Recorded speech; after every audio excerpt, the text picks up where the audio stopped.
Bonjour à tous. Comme vous le savez, la Commission électorale indépendante a affiché le 22 mars dernier la liste électorale provisoire de 2025. Cette liste avait été remise officiellement à tous les partis politiques, y compris au PPACI. Elle est le fruit de la dernière révision qui a été opérée par la CEI à la fin de l'année 2024. Pour ce travail, la CEI a bénéficié d'un budget de plus de 27 milliards de francs CFA. Et selon elle, tout va bien.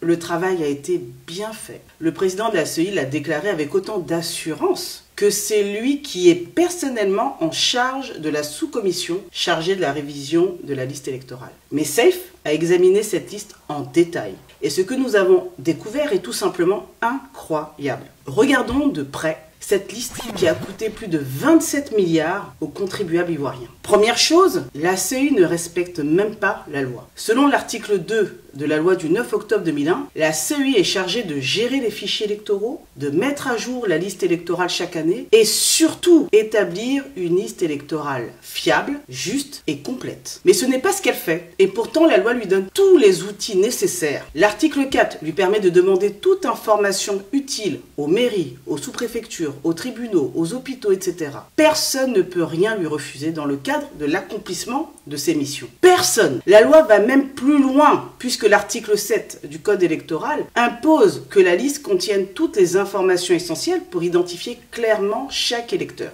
et limiter les fraudes. On donne donc à la CEI 27 milliards pour qu'elle fasse ce travail. On lui donne les moyens de le faire sérieusement. Et qu'a-t-elle fait concrètement?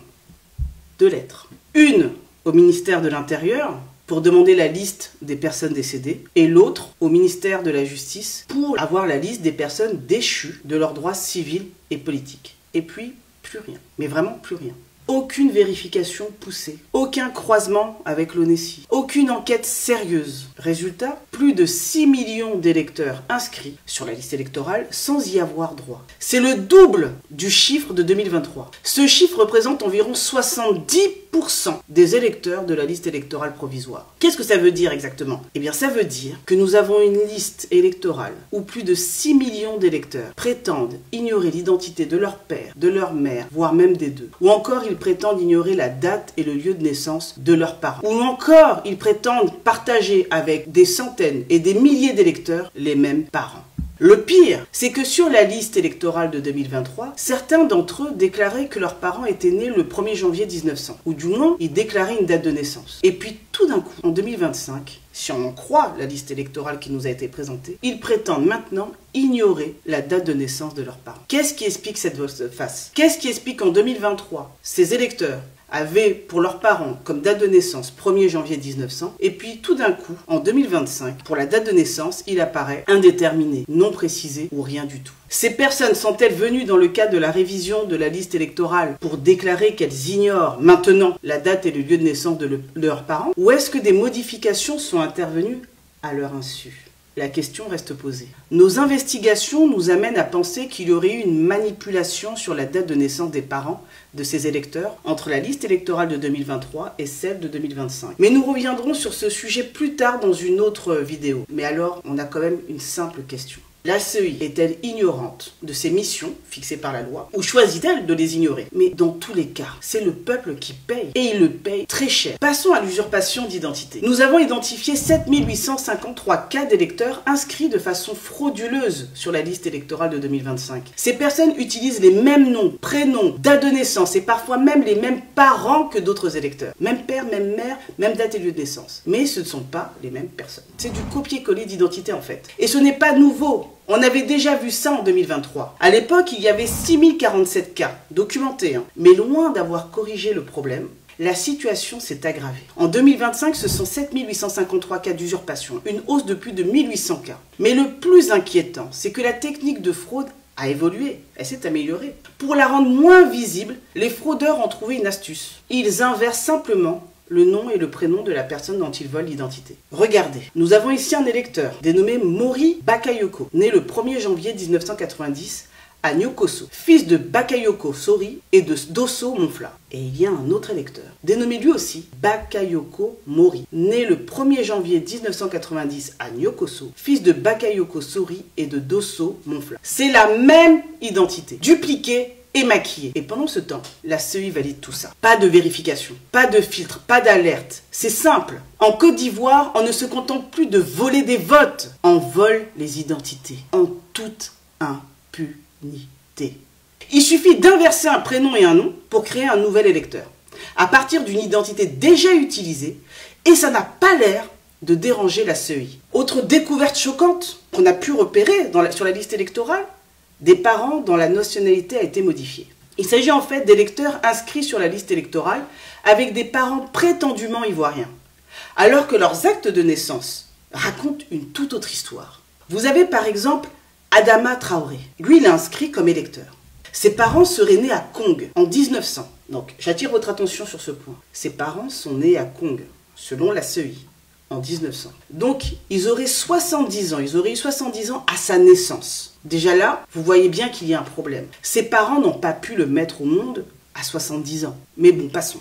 Avançons. Regardez son acte de naissance maintenant. Sa mère est en réalité née en 1930, pas en 1900. Et surtout, ses deux parents ne sont pas nés à Kong, mais à Bougouni, au Mali. Donc non seulement on nous présente des âges impossibles, mais en plus l'origine des parents est totalement modifiée. Pourquoi c'est grave? Eh bien parce que la nationalité ivoirienne est une condition pour être électeur, c'est logique. Et ici on constate clairement que des personnes ont été inscrites sur la base de fausses informations, pour faire passer des électeurs d'origine étrangère comme étant ivoiriens de naissance. Et ce n'est pas un cas isolé. Rien qu'à Dabou, il y a eu près d'1 millier de cas comme celui-ci qui ont été détectés. Imaginez ce que ça doit être à l'échelle de tout le pays. Et pendant ce temps-là, la CEI, elle ferme les yeux. Ou alors, elle fait semblant de ne rien voir. Mais la CEI ne s'arrête pas là. Elle va continuer de nous surprendre encore. On a découvert des cas hallucinants d'électeurs qui sont plus âgés que leurs propres parents. Voici quelques exemples qu'on ne voit même pas dans les films d'action ou de science-fiction. Niaba Olivia, qui est né le 3 février 1999 et dont le papa est né le 1er février 2001. Oui, oui, 2 ans plus tard. Dans cette famille, on peut se demander qui commande entre le père ou la fille. Nous avons aussi des électeurs plus âgés que leur mère, comme par exemple Amani Kwame Blaise, qui est né le 1er janvier 61 et sa maman est née le 30 décembre 65.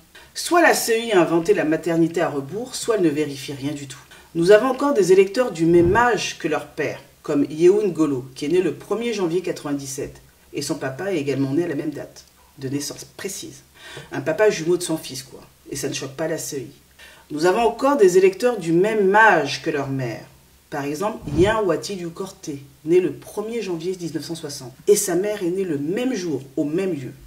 Mère et fils ont la même date, même année. Peut-être même ont-ils partagé la même classe pendant qu'on y est. Qui sait? Pendant ce temps-là, voilà ce que déclare fièrement la CEI. Écoutez-la. Aujourd'hui, la Côte d'Ivoire a un système électoral fiable. Ce n'est pas parce que nous sommes à la commission électorale indépendante qu'on le dit. Il y a bon nombre de pays qui s'inspirent de la Côte d'Ivoire. Ah bon? On nous copie? Qui ça? Je serais curieuse de savoir quel pays voudrait d'une telle liste électorale. Et est-ce que ces pays ont aussi vu que chez nous, les enfants naissent avant leurs parents? Ce que fait la CEI, ce n'est pas de la fierté, c'est du déni pur et simple. On ne peut pas produire une liste électorale pleine d'absurdités, de fraudes, de contradictions, et ensuite venir dire que tout va bien, à moins d'être de mauvaise foi. Quand on est au cœur du dysfonctionnement, on devrait avoir honte, et non pas fanfaronner avec des locutions latines bien loin des réalités de notre liste électorale. Continuons. Vous pensiez qu'après les enfants plus vieux que leurs parents, on avait atteint le sommet de l'absurde? Vous vous trompez. Sur la liste électorale provisoire transmise par la CEI, on découvre encore une perle de plus. Des femmes âgées de 60 ans, de 70 ans, 90 ans, voire même plus de 100 ans, qui accouchent le plus naturellement du monde. Prenons quelques cas concrets. Gouré Justin Djaouri, qui est né le 31 décembre 83. Vous savez quel âge a eu sa maman? À quel âge sa maman l'a eu? Eh bien, d'après la CEI, sa maman est née le 1er janvier 1852. Ça veut dire qu'elle avait 131 ans quand elle l'a mis au monde. Oui, oui, vous avez bien entendu, 131 ans. On a aussi le cas de Apo Géraldine Yavo, dont la maman avait 91 ans le jour de sa naissance. Là aussi, chapeau bas à la CEI pour cette prouesse médicale. Et ce n'est pas quelques cas isolés. Selon nos recherches, il y avait 23 084 électeurs, dont la mère avait plus de 60 ans au moment de leur naissance. 23 000. Alors soit la médecine ivoirienne est en avance de plusieurs siècles, Soit, soyons francs, la CEI invente, bricole, laisse passer des absurdités grossières sans sourciller. Sur la liste électorale 2025, la biologie ne compte plus. Tu peux être une femme de 60, 80, même 100 ans et enfanter comme si de rien n'était. Et la CEI trouve ça normal. Résultat, on se retrouve avec une liste électorale qui défie la science, la logique et la crédibilité même de notre démocratie. Bravo la CEI. Les miracles de la CEI ne s'arrêtent jamais, faut bien le dire. Après les enfants plus vieux que leurs parents, après les mères de 60 ans, voici maintenant les super centenaires électeurs. Et attention, ce n'est pas une blague, hein. Selon les chiffres officiels, la CEI a quasiment doublé le nombre de centenaires entre 2023 et 2025. Alors petit rappel, en 2023 on comptait déjà 4844 électeurs âgés de 100 ans et plus. En 2025, ce chiffre est monté à plus de 8106. Centenaires. C'est presque le double en 2 ans. Parmi eux, des personnes censées être nées en 1906, 1864, voire même 1862. Ça veut dire qu'en 2025, certains électeurs seraient âgés de 119 à 163 ans. Encore plus fort que les records mondiaux de longévité. Et qu'est-ce que dit la CEI pour justifier ça? Rien n'interdit à un centenaire de voter. C'est vrai, la loi n'interdit pas à une personne de 100 ans, voire plus, de voter. Mais ce n'est pas ça le problème. Qui peut croire qu'il y a des centenaires de 130 ans en Côte d'Ivoire? Il faut arrêter d'insulter l'intelligence des Ivoiriens. Et on parle quand même de plus de 8000 cas. D'ailleurs, sur son propre site, il n'est pas possible de vérifier sa présence sur la liste électorale provisoire si on est né avant 1920. C'est pas possible, on ne peut pas la vérifier sur le site de la CEI. C'est bien que la CEI elle-même estime que, au-delà de cette année, il est peu probable que l'on soit encore en vie. Si elle considère qu'il existe des centenaires nés avant 1920 et qui seraient encore en vie, pourquoi alors on ne leur permettrait pas de vérifier leur inscription sur la liste électorale? Pourquoi? Dans le même temps, elle ne procède à aucune vérification réelle, aucune information sollicitée dans les communes concernées. La vraie question, en fait, qu'il faudrait se poser, c'est est-ce que ces centenaires existent encore? Ou est-ce qu'on utilise leur nom pour faire voter à leur place? Parce que quand des personnes décédées depuis longtemps figurent toujours sur la liste électorale, ça devient une porte ouverte à la fraude. Utiliser une carte d'électeur d'un mort pour aller voter, c'est facile. Surtout quand la CEI ne fait rien pour empêcher ça. Alors, naïveté ou complicité de la CEI? Soit la CEI est naïve au point de croire à une explosion miraculeuse de la longévité en Côte d'Ivoire, un pays où l'espérance de vie est quand même de 57 ans, d'accord? Soit elle ferme les yeux volontairement, laissant un système frauduleux s'installer. Dans les deux cas, c'est le peuple qui perd et c'est la démocratie qu'on enterre. Il y a encore sur la liste électorale des milliers de personnes décédées. Regardez un peu l'exemple de feu Godio Nyoulé Nestor. Voici son acte de décès. Et pourtant, il est encore sur la liste électorale. Vous avez également le cas de feu Animel Akpa Pascal. Voici son acte de décès. Et lui aussi encore sur la liste électorale. Ils sont morts parfois depuis très longtemps, mais ils sont toujours bien vivants sur la liste électorale. La CEI a fait ce que même les plus grands prophètes n'ont pas osé faire. Elle a ressuscité plus de monde que Dieu en personne. Le plus fou, c'est que la CEI ne conteste pas la présence de ces personnes décédées. Au contraire, elle l'assume avec une certaine fierté. Et sa réponse, ce n'est pas si grave. Les morts ne votent pas. Et puis, quand vous l'entendez dire ça, elle le dit avec vraiment, elle pense qu'elle a sorti une phrase très intelligente. Hein. Ah bon? Les morts ne votent pas? On avait besoin de la CEI pour savoir ça? Mais c'est justement parce qu'ils ne votent pas que leurs cartes peuvent être utilisées par des fraudeurs en toute tranquillité. Qui va les déranger? C'est le canal parfait pour voter frauduleusement, sans résistance et discrètement. Quand on demande à la CEI pourquoi ces morts sont toujours là, elle répond c'est aux familles de venir signaler le décès de leurs proches pendant la période du contentieux. Pardon? Donc c'est à la famille en deuil de payer son transport, de faire la queue à la CEI, de remplir un dossier pour faire le travail que la CEI est censée faire elle-même. Et pendant ce temps-là, la CEI, elle reçoit plus de 27 milliards de francs CFA pour procéder à la révision et à la mise à jour de la liste électorale. Mais elle demande aux citoyens lambda de faire son travail, de le faire à sa place. Ce pourquoi elle est pourtant payée gracieusement avec l'argent des Ivoiriens. C'est comme si un maçon que vous payez pour vous construire une maison vous demandait de venir poser vos propres briques. Parce qu'il est trop occupé à faire des déclarations dans les médias. Est-ce que c'est sérieux? Mais la loi, elle est claire. L'article 2 de la loi du 9 octobre 2001, que c'est la CEI qui est chargée de la révision de la liste électorale. Ce n'est pas vous, ce n'est pas moi. L'article 4 de cette même loi précise qu'elle a le droit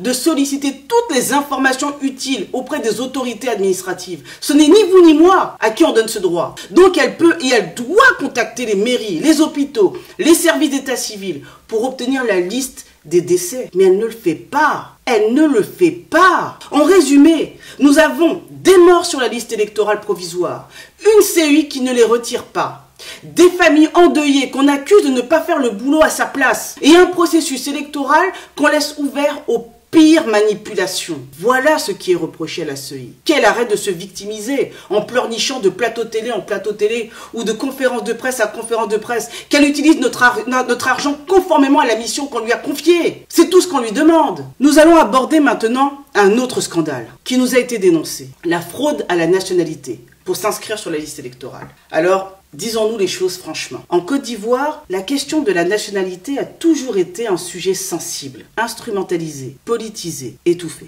Pendant des années, dès qu'on osait parler de fraude à la nationalité, on était accusé de xénophobie, de tribalisme ou de vouloir exclure. Résultat, on a bloqué tout débat sérieux sur un vrai problème. Le manque de fiabilité de notre état civil et l'existence de faux Ivoiriens sur la liste électorale. Aujourd'hui encore, des jeunes Ivoiriens fuient la misère en tentant de traverser la Méditerranée au péril de leur vie. Et pendant ce temps, des personnes étrangères, parfois sans aucun lien avec la Côte d'Ivoire, se retrouvent en possession de pièces d'identité ivoiriennes et sont inscrites sur la liste électorale. Et là, comble du cynisme, ceux qui criaient à la xénophobie hier, lorsqu'on parlait de fraude, sont les premiers aujourd'hui à douter de la nationalité des migrants ivoiriens qui fuient leur gestion. Aujourd'hui, ce que nous avons découvert est quand même gravissime. Il y a un réseau à falsifier des décrets de naturalisation. Un réseau prend des décrets publiés au journal officiel qu'il falsifie pour y intégrer des personnes qui n'étaient pas concernées par ce décret. Vous avez par exemple le décret du 26 septembre 1995 qui concernait certains Burkinabés naturalisés ivoiriens et qui a été modifié pour y rajouter frauduleusement des noms. C'est ainsi qu'on retrouve Kouraogo Abdulrahman, non concerné par le décret d'origine, mais inscrit comme ivoirien sur la liste électorale. Cette personne étant en réalité un ressortissant burkinabé, comme l'atteste sa demande de carte consulaire.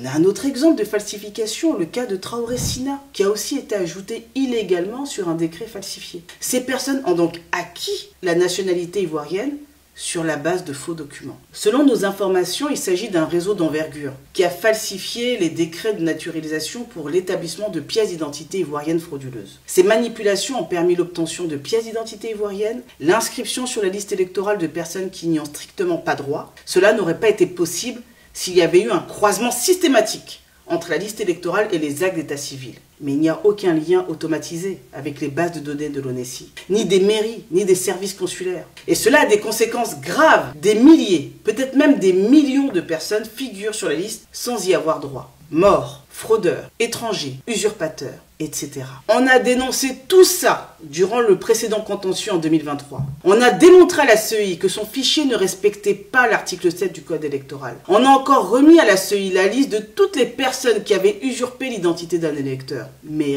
rien. Elle laisse tout ça et publie la liste électorale 2025 avec les mêmes irrégularités et cas de fraude. Et comme une chanson, la CEI répète à qui veut l'entendre: le contentieux va commencer, vous pourrez dénoncer tout ça. Sauf que ce fameux contentieux ne dure que 15 jours. Et on parle de plus de 6 millions d'anomalies. C'est impossible à dénoncer en 15 jours. Et la CEI, elle le sait bien. Et attention, même si vous signalez une fraude, la CEI vous demande d'apporter vous-même toutes les pièces justificatives, même celles que seule l'administration détient et que vous ne pourrez jamais vous procurer. Pire encore, on vous intimide. La CEI va jusqu'à intimider à demi-mot ceux qui veulent faire des réclamations. Écoutez ce qu'elle a dit. À toute fin utile, il me faut préciser que les réclamations faites devant la commission doivent être motivées et appuyées par des pièces justificatives pour ne pas qu'elles s'apparentent à une dénonciation calomnieuse, source d'infraction pouvant justifier une poursuite pénale.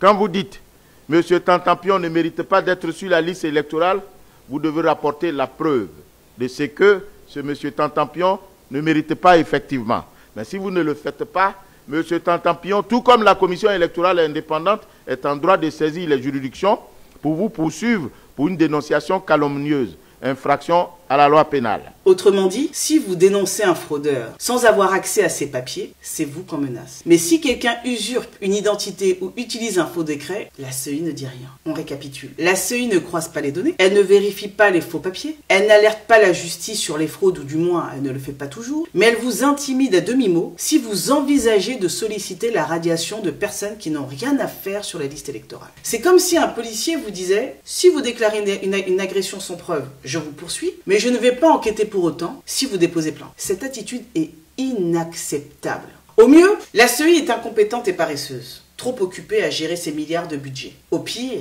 elle est complice d'un système qui vole la souveraineté du peuple.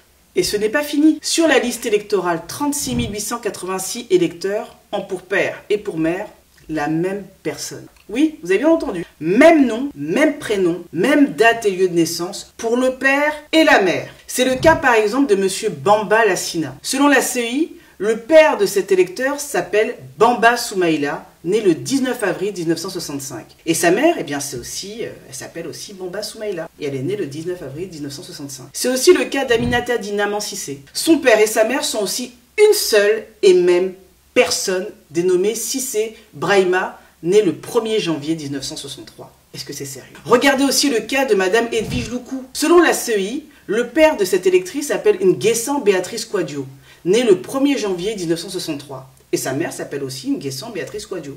Et elle aussi née le 1er janvier 1963. Avec la CEI, on découvre une nouvelle catégorie de parents, les parents tout en un. Le papa et la maman sont une seule et même personne. Biologiquement impossible, mais administrativement validé par la CEI. Bravo la CEI. Et évidemment, les mères qui ont mis au monde des centaines, voire des milliers d'électeurs, on retrouve encore ces cas sur la liste électorale. Pareil pour les pères qui auraient mis au monde des centaines, voire des milliers d'électeurs. Nous n'allons même pas nous attarder sur la présence trop nombreuse des personnes qui sont sur la liste électorale en ayant comme nom de famille carte nationale d'identité, ou encore comme nom de famille carte muette. Est-ce qu'on doit évoquer les électeurs qui ont comme nom de famille certificat de nationalité? Bref, comme la précédente liste, la liste électorale provisoire de 2025 n'est ni fait ni à faire. Pour paraphraser le président Laurent Gbagbo, la liste électorale 2025, c'est un digba n'importe quoi. Une telle liste n'est pas une erreur. C'est soit une incompétence assumée, soit une fraude organisée. Dans les deux cas, c'est grave. Ce que vous venez de voir, ce n'est pas un film. C'est la triste réalité de notre liste électorale. Pas moins de 6 millions d'irrégularités. Des électeurs qui prétendent ignorer l'identité de leurs parents. Des électeurs dont le lieu de naissance des parents figurant sur la liste électorale est différent de ce qui figure sur leur acte de naissance. Des électeurs décédés. Des électeurs plus âgés que leurs parents. Ou encore des électeurs qui ont le même âge que leurs parents. Des électeurs qui auraient plus de 160 ans. Des électeurs ayant falsifié le décret de naturalisation publié au journal officiel pour obtenir frauduleusement la nationalité ivoirienne et s'inscrire sur la liste électorale. Des électeurs dont le père et la mère sont une seule et même personne. Des milliers d'électeurs qui partagent les mêmes parents. Des électeurs qui ont comme nom de famille carte d'identité, certificat de nationalité ou encore carte muette. Des milliers d'électeurs qui n'ont pas de date de naissance. Bref, il y a du tout et du n'importe quoi sur cette liste électorale. C'est d'ailleurs pour cela que nous sollicitions l'audit de la liste électorale. C'était pas pour embêter quelqu'un. Bien des pays l'ont d'ailleurs fait et ont été félicités pour ça. L'exemple le plus récent est celui du Bénin. Le refus catégorique de la CEI de procéder à l'audit de la liste électorale ne fait que renforcer la méfiance légitime que l'on peut avoir vis-à-vis de cet organe, qui ne rassure personne, excepté le pouvoir en place. On se demande vraiment à quoi ont vraiment servi les 27 milliards de francs CFA, si c'était pour présenter une telle liste électorale aux Ivoiriens. Présenter une telle liste électorale aux Ivoiriens, truffée d'absurdité, est une insulte adressée au peuple de Côte d'Ivoire. Mais ne vous y trompez pas, le but de cette vidéo n'est pas de vous décourager. Au contraire, si nous dénonçons ces fraudes, ces irrégularités, ces manipulations, c'est pour mieux les combattre. Ne laissons pas ces anomalies nous voler l'élection présidentielle de 2025. Vérifiez votre nom sur la liste électorale. Faites une réclamation si vous n'apparaissez plus. Faites des réclamations pour solliciter l'inscription de toutes les personnes qui doivent y être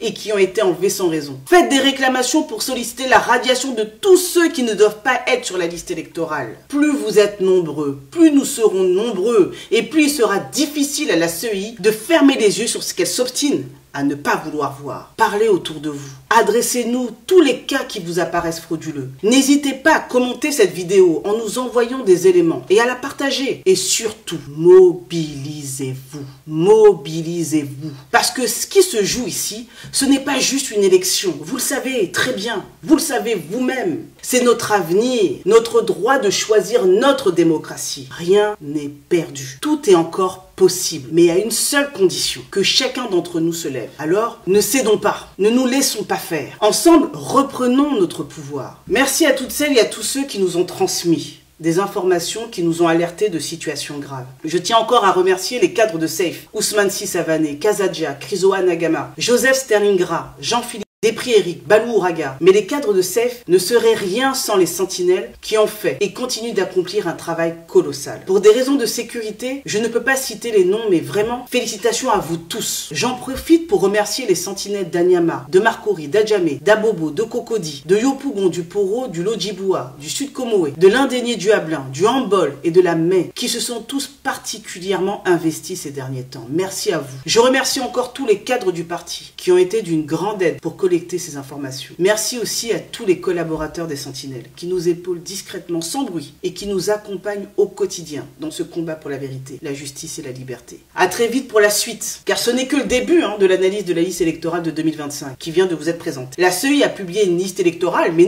nous allons publier toute la vérité de cette liste. Et n'oubliez pas, la vérité finit toujours par triompher. À très bientôt pour la suite.